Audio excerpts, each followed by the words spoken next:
Every single year, it's more than 30 million trees are cut down for something most people use without even thinking about it: toilet paper. In the United States alone, the average person uses over 140 rolls every year.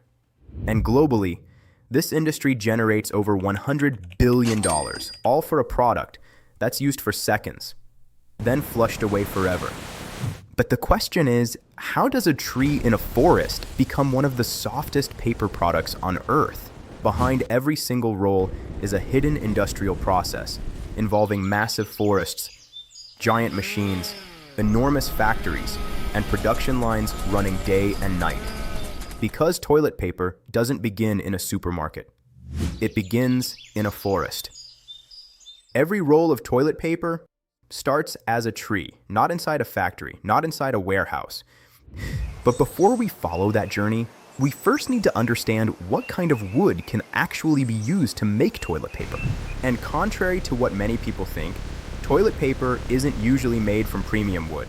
The highest quality trees are far too valuable. They're used to build homes, craft furniture, and to create products meant to last a lifetime. Toilet paper uses a different kind of wood: crooked trunks, smaller trees, lower grade timber. But even bad wood, at global scale, becomes an enormous industry, because supplying billions of toilet rolls every year requires an unbelievable amount of raw material. So how do companies cut down enough trees to meet global demand for toilet paper? And that's where the harvesters come in. Massive machines, designed specifically to process trees at extraordinary speed.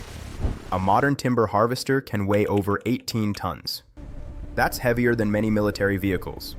And yet, inside dense forests, these machines move with incredible precision, grabbing entire trees in seconds, cutting them at the base, stripping away branches, then slicing the trunk into measured sections. And once enough timber is collected, the logs begin another journey, loaded onto enormous transport trucks, stacked in massive quantities, and moved toward processing facilities, where the transformation truly begins. But before wood can become paper, it first has to be broken down. And to do that, the logs are fed into another enormous machine, the wood chipper. But surprisingly, the first thing removed isn't the wood itself, it's the bark. Because bark creates impurities, weakens paper quality, and interferes with the chemical process ahead. So giant rotating drums strip the outer layer away while trying to preserve as much usable wood as possible. And the exposed wood continues forward, ready for the next stage. Then, the clean logs are chopped into thousands of small wood chips, uniform, measured, precisely sized. Because consistency matters. If the chips are too large, they won't process evenly. Too small, and the fibers become damaged. Everything has to be controlled, calculated. But these small pieces of wood still can't become toilet paper, because inside every chip are tightly packed natural fibers, held together by a substance called lignin. Lignin is what gives trees strength, rigidity, structure. Without it, a tree couldn't stand upright. But for paper production, that strength becomes a problem, because to create soft paper, those fibers need to be separated. But how do factories actually do that? In the next stage, the wood chips are transported into massive processing tanks called digesters, towering steel structures designed to break wood down at industrial scale. Inside these digesters, the chips are mixed with chemicals and steam, then cooked under intense heat and pressure, slowly for hours. The lignin begins to dissolve. The rigid structure holding the wood together starts breaking apart, and as that happens, millions of tiny cellulose fibers are released. This is called pulp, the raw material used to create paper products around the world. And at this point, the process becomes surprisingly wet, because pulp is mostly water, a thick, warm, fibrous slurry moving continuously through enormous pipes and tanks at massive scale. But even now, the pulp still isn't clean enough, because natural wood pulp has a dark brown color, rough texture, and remaining impurities. The pulp is washed repeatedly, then treated with bleaching chemicals, designed to brighten the fibers, remove remaining lignin, and create the soft white appearance. This is called bleaching, one of the most important and controversial parts of the entire process. Years ago, some bleaching methods created serious environmental pollution, releasing dangerous chemicals into waterways. But modern paper facilities have changed significantly. Many plants now use cleaner bleaching systems, designed to reduce harmful emissions and wastewater contamination. Because producing toilet paper doesn't just require forests, it also requires enormous amounts of water, millions of gallons, used for washing, processing, transporting fibers, and controlling temperature throughout the system. In fact, paper production is one of the most water-intensive manufacturing industries on Earth. After bleaching, the pulp still looks nothing like toilet paper. So how do factories turn it into thin, continuous sheets of paper? And once the pulp is fully processed, it finally begins to resemble something recognizable, smooth, bright, soft fibers suspended in water. But despite all this work, it's still nowhere near becoming toilet paper, because now comes one of the most difficult challenges in the entire process: turning this wet pulp into thin, soft, perfectly consistent paper moving at unbelievable speed. But turning pulp into toilet paper is far more difficult than it sounds.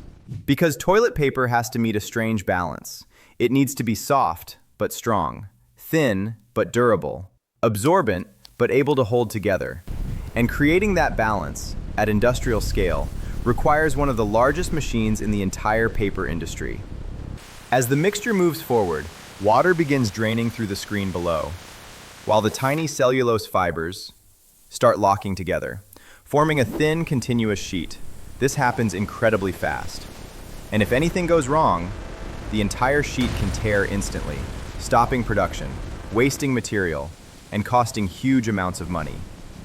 So every second, sensors constantly monitor thickness, moisture, temperature, pressure, alignment, everything, because consistency is critical.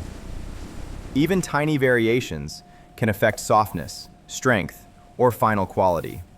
Once enough water has drained away, the fragile paper sheet moves into the press section. The sheet becomes thinner, stronger, more compact. But it's still wet. So next comes heat, a lot of it. The paper passes across enormous heated drying cylinders, some reaching temperatures hot enough to rapidly evaporate remaining water. And slowly, the weak, wet sheet transforms into dry paper. But even now, it still doesn't feel like toilet paper, not soft enough, not flexible enough. So the sheet enters another critical stage, creping. One of the biggest reasons toilet paper feels soft at all. A giant blade carefully scrapes the paper off a heated drying cylinder, creating tiny, microscopic folds in the material. Those folds increase softness, flexibility, and absorbency. Without them, toilet paper would feel stiff and rough. And after all of this, the paper finally begins to resemble the product people recognize. Thin, bright, soft, but still unfinished. It still doesn't look anything like the toilet paper people buy in stores. Because right now, it exists as one enormous continuous sheet, moving through the factory at incredible speed. And before it can become individual rolls, the paper must go through another series of precision machines. First, multiple layers are combined together, because most modern toilet paper isn't made from just one layer, it's made from two, sometimes three, thin sheets that are pressed together. This process is called ply bonding. Tiny embossed patterns are added, not just for appearance, but to help the layers grip together, improve softness, and trap air between the sheets, making the paper feel thicker and more comfortable. And once the layers are combined, the giant paper sheet begins winding onto enormous rolls called parent rolls. These rolls are massive, far larger than most people imagine. Some can weigh several tons and contain enough paper to produce tens of thousands of toilet rolls. But this is where production becomes even faster, because now the parent rolls are loaded into converting machines. Systems designed specifically to cut, shape, and package toilet paper at unbelievable speed. Then rotating blades cut the long continuous tube. Finished rolls race across conveyor systems, automatically sorted, wrapped, compressed into plastic packaging, and prepared for shipping. With barely any human contact at all, factories can produce millions of rolls every single day, enough to supply entire cities continuously. And once packaged, the rolls are stacked onto pallets, loaded into trucks, warehouses, distribution centers, then shipped across countries and across entire continents, towards supermarkets, stores, businesses, and eventually, people's homes.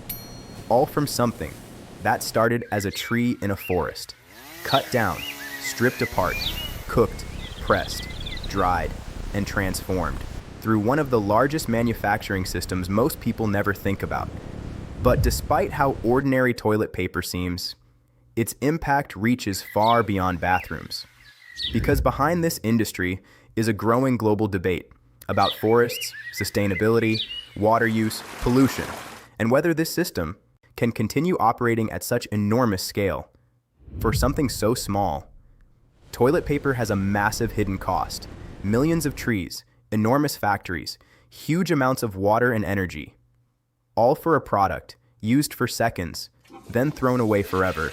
And yet, billions of people rely on it every single day, which means the system never stops.